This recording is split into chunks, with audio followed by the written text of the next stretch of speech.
नमस्ते दोस्तों, मैं आपको दिखाऊंगी लाल किला कैसे बना। तो वीडियो को अंत तक जरूर देखें और वीडियो पसंद आए तो लाइक शेयर और सब्सक्राइब करना ना भूलें। वक्त इस दुनिया का सबसे बड़ा और सबसे क्रूर किस्सा है। यह अपनी आंखों से साम्राज्य को बनते संवरते और फिर खाक में मिलते हुए दिखता है।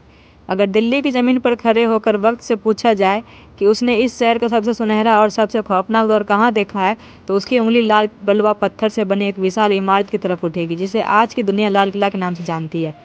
लेकिन क्या आप जानते हैं कि जिस इमारत को हम लाल किला कहते हैं उसका यह नाम कभी था ही नहीं।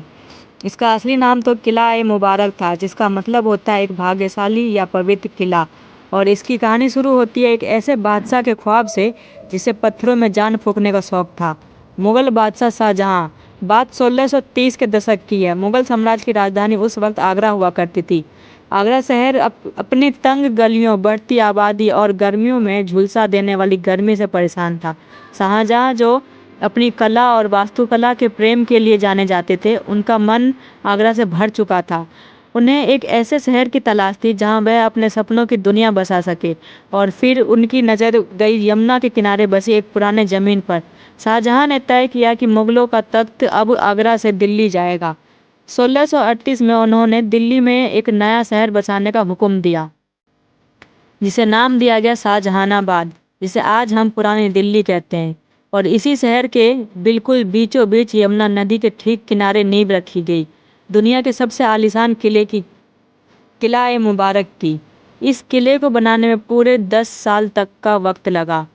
उस्ताद अहमद लाहौरी, जिन्होंने ताजमहल का खाका तैयार किया था, उन्हीं के हाथों इस किले का नक्शा भी खींचा गया। 1648 में जब यह किला पूरी तरह से बनकर तैयार हुआ, तब शाहजहां दिल्ली में नहीं बल्कि अफगानिस्तान के काबुल में थे।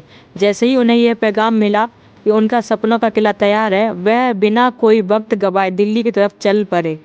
इस भव्य किले की बनावट में जो सबसे खास चीज़ थी वह थी इसकी दरवाजे। लाल किले के दो सबसे मुख्य प्रवेश द्वार थे, दिल्ली दरवाज़ा और लाहौरी दरवाज़ा। दिल्ली दरवाज़ा वह द्वार था जहां से निकलकर शाहजहां अक्सर जुम्मे की नमाज अदा करने जमा मस्जिद जाया करते थे। लेकिन किले का सबसे अहम और शाही दरवाज़ा था लाहौरी दरवाज़ा। लाहौर शहर की तरफ खुला था। मुगलों के समय में आगरा, दिल्ली और लाहौर, ये तीनों शहर सत्ता के सबसे बड़े केंद्र थे। लेकिन आज जब आप लाहौरी दरवाजे को चांदनी चौक की तरफ से देखते हैं तो आपको दरवाज़ा सीधा नज़र नहीं आता, बल्कि उसके आगे एक बड़ी सी दीवार नज़र आती है। यह दीवार शाहजहां ने नहीं बनवाई थी, उसे बनवाया था उनके बेटे ने, औरंगजेब ने। औरंगजेब को लगता था कि लाहौरी दरवाजे से बाहर खड़े होकर कोई भी आसानी से किले के अंदर की हलचल देख सकता है, यहाँ तक कि दीवाने आम को देख सकता है। किले की सुरक्षा को बढ़ाने के लिए उसने दरवाजे के ठीक आगे एक घुमावदार दीवार खड़ी कर दी। उस वक्त शाहजहां अपने बेटे औरंगजेब द्वारा आगरा के किले में कैद थे। जब उन्हें पता चला कि औरंगजेब ने लाहौरी दरवाजे के आगे दीवार खड़ी कर दी, तो उन्होंने भारी मन से औरंगजेब को एक खत लिखा था। उस खत में शाहजहां ने अल्फाज कुछ यूँ थे: बेटे, तुमने यह दीवार खड़ी करके किले की सुरक्षा नहीं किया, बल्कि तुमने किले रूपी दुल्हन के चेहरे पर घूंघट डाल दिया है। इसी वजह से इतिहास में इस दीवार को घूंघट वाली दीवार भी कहा जाता है। विडंबना देखिए, जिस दीवार को एक मुगल बादशाह ने सुरक्षा के लिए बनवाया था, उसी दीवार की प्राचीर से आज़ादी के बाद 15 अगस्त 1947 को आज़ाद भारत के पहले प्रधानमंत्री पंडित जवाहरलाल नेहरू ने पहली बार तिरंगा फहराया था। जैसे ही आप लाहौरी दरवाजे के किले के अंदर कदम रखते हैं, आपके सामने मुगलों का एक ऐसा अलग संसार खुल जाता है। अंदर जाते ही जो सबसे पहली जगह आती है वह है छत्ता बाजार, जिसे मीना बाजार भी कहा जाता है। शाहजहां ने यह बाजार खासतौर पर अपनी बेगमों और शाही परिवार की औरतों के लिए बनवाया था। अरब, पारस और तुर्की के बड़े बड़े व्यापारी यहाँ रेशम, कीमती पत्थर, इत्र और जेवरात लेकर जाते थे।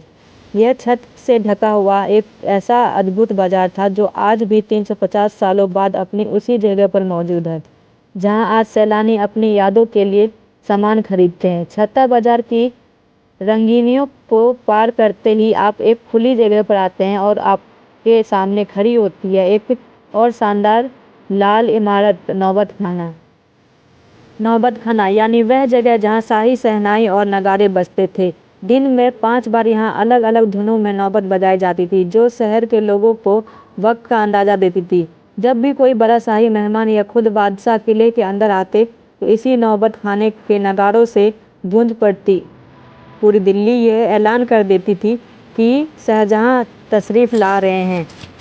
यह वही नौबत खाना है जहां बाद में मुगल काल में सत्ता की खूनी खेल खेले गए और जहां बादशाह जहांदार शाह और फारूक सियर का कत्ल किया गया था। नौबत खाने की खूनी और संगीतमय दहलीज को पार करते ही आपके सामने एक विशाल और खुला हुआ प्रांगण आता है। यह वह जगह है जहां मुगल सल्तनत की आवाज़ गूंजा करती थी। लाल बलुआ पत्थर के भव्य और नक्काशीदार खंभों पर टिका हुआ मंडप दीवान-ए-आम कहलाता है। नाम से ही स्पष्ट है कि यह वह दरवाज़ा था जहां एक आम इंसान, एक फ़कीर या एक किसान भी अपने बादशाह के सामने अपनी फरियाद लेकर आ सकता था। दीवान-ए-आम के बिल्कुल बीचों-बीच दीवार के साथ सटा हुआ संगमरमर से बना एक बेहद खूबसूरत और ऊंचा झरोखा सिंहासन है। दरबार का साफ नज़ारा दिखता था।